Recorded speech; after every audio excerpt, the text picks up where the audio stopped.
it's time for a very special interview. All right, we have Maria Andrioli, our psychologist. She's going to be talking to us a little bit about forgiveness. Why is it so difficult to forgive, but at the same time, why forgiveness matter and how can we do it? Maria, thank you so much for joining us today. It's great to have you. Hey, thanks for having me, Scaffy. Good to be back on here. It's great to have you. Maria, can you tell us first about what is forgiveness and why is it important? Because I always often meet with people, they say, look, I wish that they could teach me at school how to forgive. This is like a life skill. It's so important. Would you agree with that? Yeah, there's a few things that I wish they taught me at school. But now that you mention it, forgiveness is probably one of them. But yeah, look, I want to talk about, two different types of forgiveness. So when you ask me, what is forgiveness? And I'll tell you, there's two main types. One is decisional forgiveness. This is actively like making the choice to forgive. And the other is emotional forgiveness. And this is actually like the feelings of forgiveness. Okay. And it's important to differentiate them because, sometimes we think forgiveness always has to mean that we feel that we forgive the person. But I like that we separate it here because it makes us see that it's actually much more of a choice. Okay. Wow. And that's very fascinating because normally we would tend to think that forgiveness is just like the one thing. And if you're not feeling the effects of forgiveness, perhaps you haven't forgiven. So can you help us to understand a little bit more what is that first element of it, like the decisional forgiveness?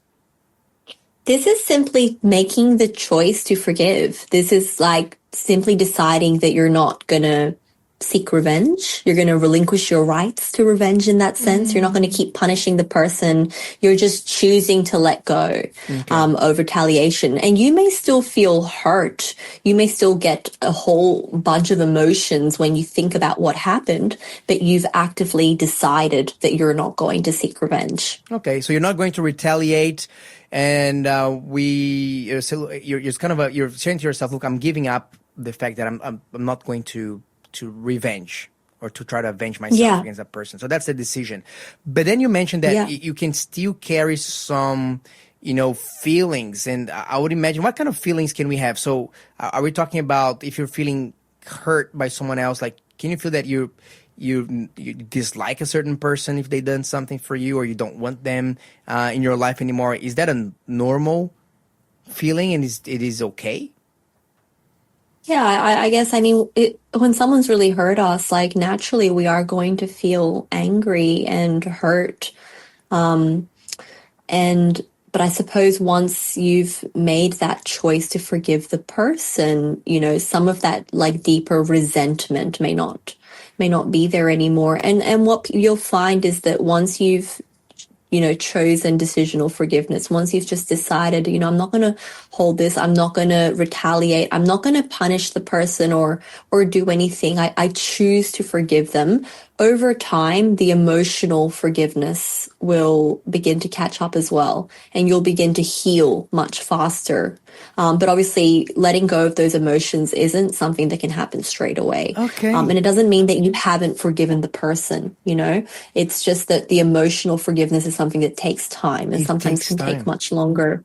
Yeah. And how do I know if the forgiveness process has gone through the point that the emotional forgiveness has also taken place? What are the elements that characterize this emotional forgiveness? You mentioned a few already. I think you mentioned that one of them being you don't have that deep resentment anymore.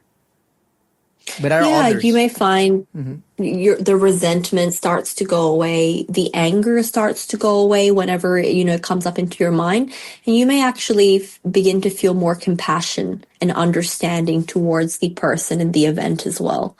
So you're able to approach what happened from a place of compassion and understanding.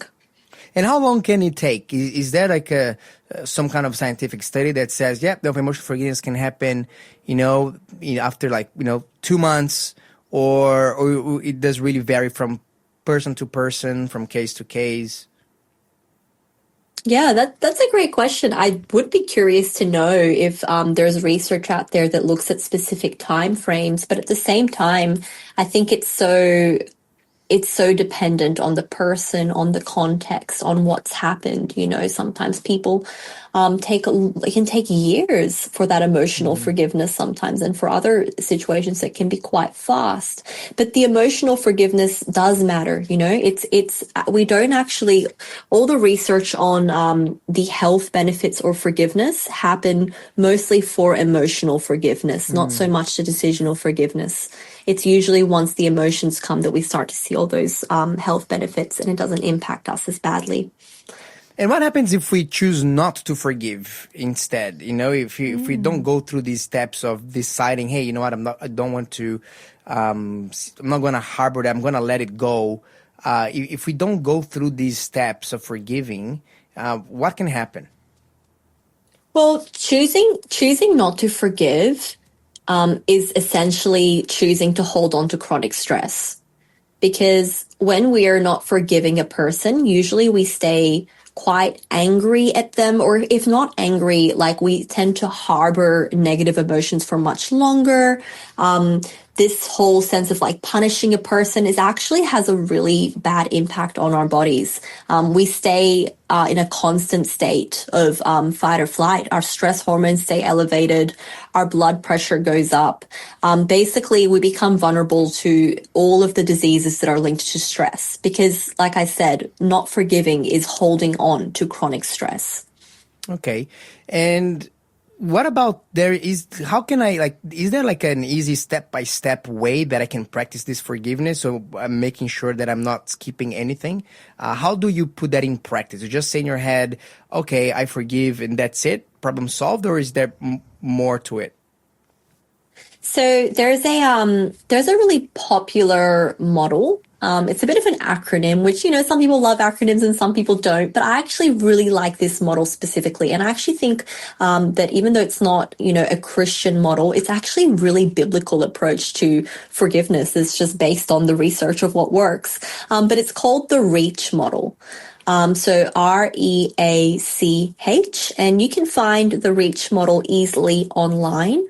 But basically, the R stands for recalling the hurt.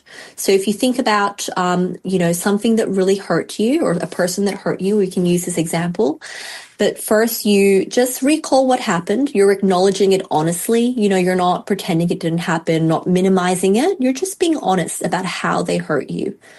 The E is for empathize, showing empathy. So this is where we try to come from a place of understanding the other person's humanity.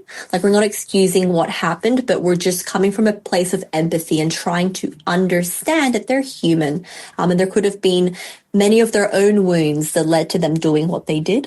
And then we've got the A, which this is a pretty powerful step. So the A stands for altruism. So this is like offering someone the altruistic gift of forgiveness. So it's recognizing that you're giving them a gift. And I like this. It's quite biblical. It's about remembering the times when you needed forgiveness yourself. And I think that's why, God calls us to forgive others as we've been forgiven.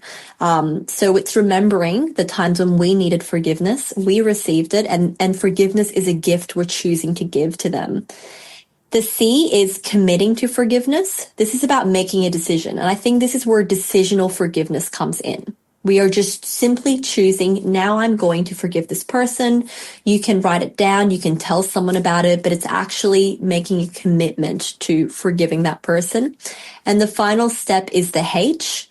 This is important. It's holding on to forgiveness, because just because you've forgiven someone once decisionally doesn't mean like that's the last time you have to forgive whatever they did.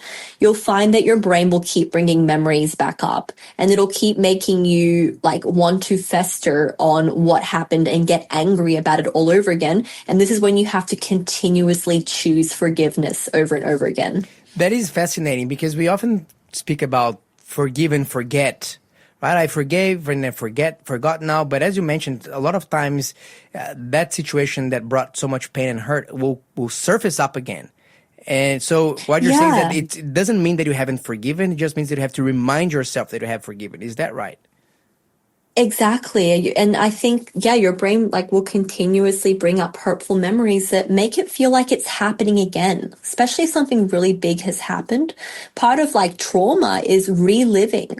You know, we relive what happened in our minds, and that can make it very hard to move on from, which is why it's like a continual thing to hold on to forgiveness.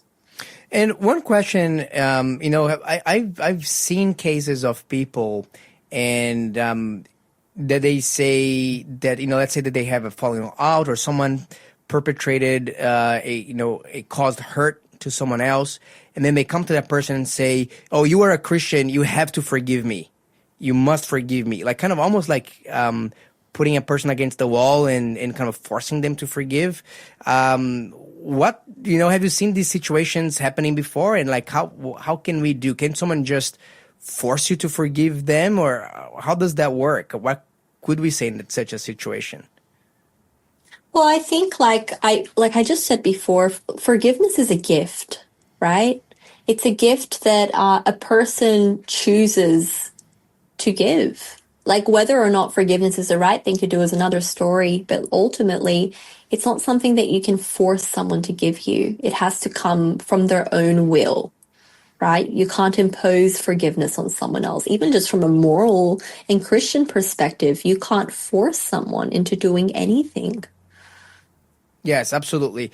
Look, yeah, and I've seen these cases, particularly in relationships where one of the parties was, abusing the other one and saying, "Yeah, but you have to forgive me because you're a Christian, and you just have to." Because which leads me to the next question: does forgiveness automatically lead into reconciliation with the person that has perpetrated the harm or the pain in you, or is there a space to say, "Hey, look, in some cases, yes, in some cases, not necessarily. The best thing to do is just to stay away from that source of harm"?